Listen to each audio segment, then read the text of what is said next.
doing a quick review of Dr. Orion Taraban's The Value of Others. It's a great book on relationships, on how men and women operate in a relationship, how things work optimally when both players are really playing their part. I don't always agree personally with some of the takes that he has. I think he does see relationships through a very harsh and kind of bitter lens. And I can tell that he's had some bad experiences with women just on his outlook on relationships and his outlook on women and some of the things he says. But also he's said it himself that he's had some bad experiences in his past, and you can check that out on his video, on his YouTube, Psych Hacks. But other than that, I think having that really pragmatic view of relationships, I don't think is always the most fun way to do a relationship, but it is necessary at certain points in the relationship. For example, when you feel like you're in one and you're not really getting what it is that you feel that you deserve out of a relationship, whether you're a man or a woman, or if you feel that there's just not that harmony there where the power dynamic, which sucks that we have to play power games with our partners, but on some level there is a power game. There is a power game happening, and we can't just ignore that fact. But like I said, I don't think it's necessary to always have such a bitter and kind of cold and emotionless view of relationships. But his take is, at least for men, the less emotion that they put into playing that game of a relationship, the better that they're going to fare. And he talks about how important it is for men to maintain frame, which sometimes necessitates turning off your emotions. So anyways, some key things that I took away from the book is, one, his statement that marriage really has no purpose unless you are raising children. His definition of relationships is each person has something of value that the other person wants. And that's why a relationship works, is because you're exchanging that value and each party feels like they're getting something that they don't already have out of it. That is the whole premise of a relationship. It is not love. A relationship is not necessary for love to exist. And in fact, in his point of view, love often does not happen in relationships, because you're looking at the relationship from a lens of, this person has something that I really want, so I'm going to play with them, and hopefully I have something that they really want. And if that is the case, then you do business together until one of you or both of you don't have the thing that the other person wants anymore. And that is why marriage, in his opinion, and this is not my opinion, is silly, because the chance that you end up marrying somebody, really? I guess it's my fault for doing a video in like a hiking parking lot. The chance that you marry somebody that has something that you're always going to want for the rest of your lives, and that you're going to have something that they're always going to want for the rest of their life, is pretty slim, like really low chances. And that's why there are so many divorces. So the only thing really keeping you together in that case would be if you had children to raise. I do think this is true for a lot of relationships, but again, it depends on what you value. If you're the kind of person that values the concept of having that person there for the rest of your life and going through whatever, through thick and thin, and just being that person for each other, no matter what the case is, if that is something that you both value, then you're going to stick that relationship through, and that person is always going to have something of value to you, because you guys are both serving that same goal of having a successful marriage. And for some people, just that accomplishment alone is enough to feel fulfilled in their relationship. They aren't necessarily looking for like status or money or attention or anything. I mean, of course they're going to want those things, but even when those things are not present, even if they're not feeling fulfillment or satisfaction in getting those things from the relationship, if they still have that value of, okay, even though I'm not getting these other things right now from this other person, that person still values us, our commitment to each other. And I still value that as well. And that is something that's important to me. So we're going to keep going in this. So anyways, that's my little detour in my thoughts about the book. Probably the biggest takeaway for me, well, okay, so let me give you a little bit of the plot, just a little bit, but you're gonna have to read the book for yourself because this is me just quickly like shooting things off. So he talks a lot about how to navigate the dynamic in a relationship, and the way that he does this is by creating an analogy out of captains of ships and passengers. And he talks about how the captain of the ship is the one with all of the resources. They're the one that's kind of in charge. They make the rules, but they also provide an experience. They provide a lifestyle for their passenger. And the passenger kind of sees what the captain has to offer and says, yeah, I'm into this. I can provide whatever resources I have to help us get towards this, destination together. And then I will abide by the captain's rules and I don't want to say do it as expected of me. I will freely adapt myself to this captain-passenger relationship. He talks about how usually men are the captains and women are the passengers, just because women are usually the ones that want to opt into a lifestyle that is elevated from the one that they currently enjoy, and that men are usually the ones that are willing to provide that to a woman versus a woman looking to provide that to a man for various reasons. And of course, there are always exceptions to these dynamics, but typically in a relationship, that's how it works. So he talks about how men and women, and also captain and passengers, can better situate themselves in the sexual marketplace based on their value to get more of what they want out of relationships, and how to increase their own value in the sexual marketplace. So he talks a little bit about how men's sexual marketplace value goes up. I know if you listen to relationship stuff or like red pill-ish stuff, you've already heard this.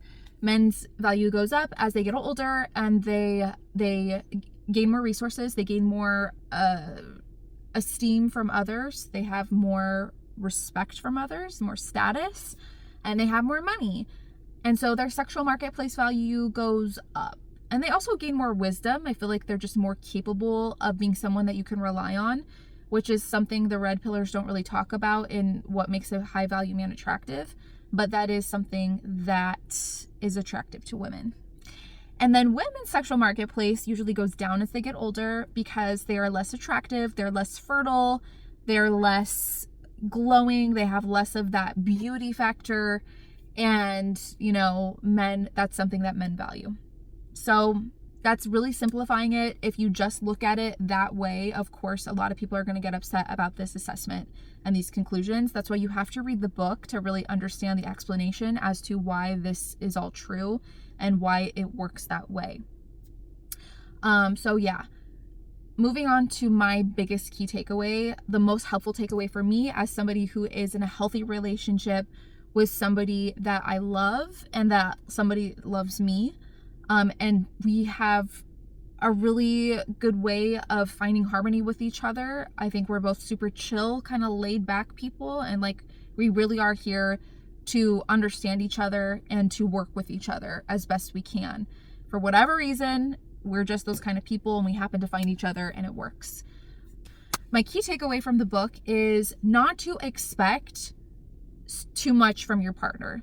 That these days, we expect so much from one person, from our partner, and we expect them to be our best friend. We expect them to be our therapist. We expect them to be the person that enjoys all the same hobbies as us. So the person that we always have fun with, the person that we cuddle with, the person that we have sex with, the person that we feel passion for. Like, there is no way that one person could be all of these things to you all the time, exactly when you need them. It's absolutely impossible.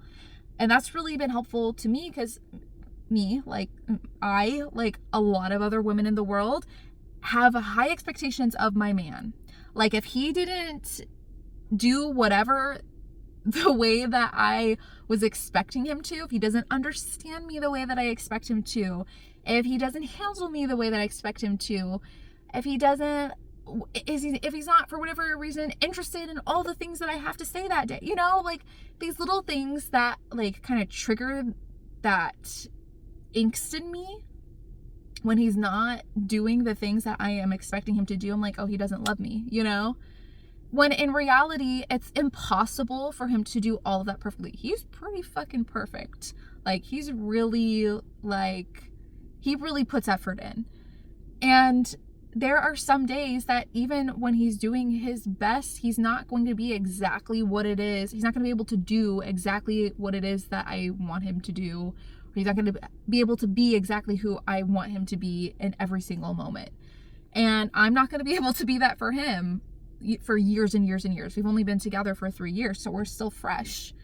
And this has helped me so much. Like, accepting that has helped me so much when we've had little squabbles, because I am able to kind of detach and stop my negative emotion towards him, because I'm like, hold on.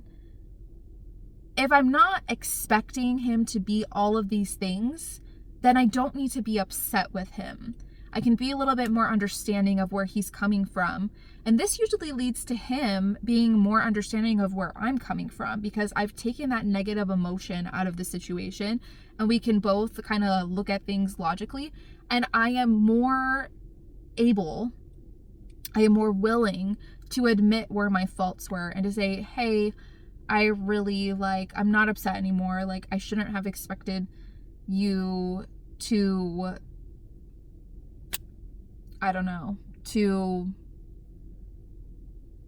listen to me talk about my feelings while you're working.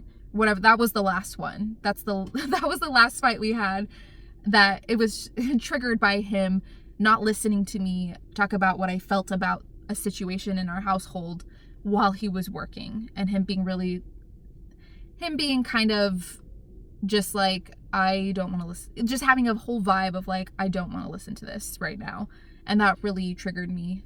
I don't want to say triggered me. I don't like saying that. That really made me feel unseen and unheard, and like he didn't love me for whatever reason.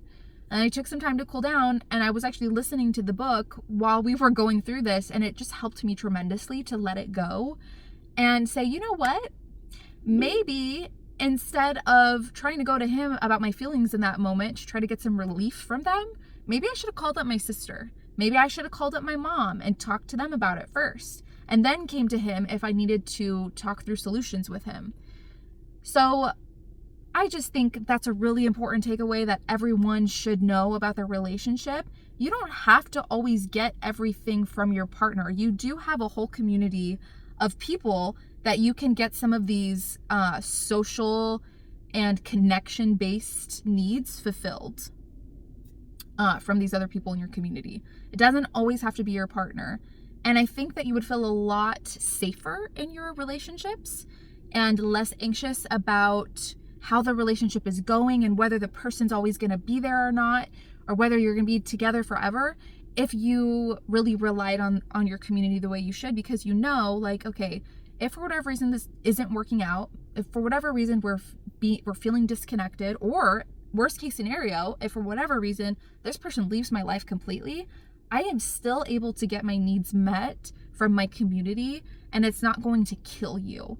And I think this allows people to play in relationships better because they're less afraid of being authentically themselves and being truthful about what it is that they want and being truthful about what it is that they're willing to give, because there's not that fear there of needing to be perfect so that the relationship isn't always there.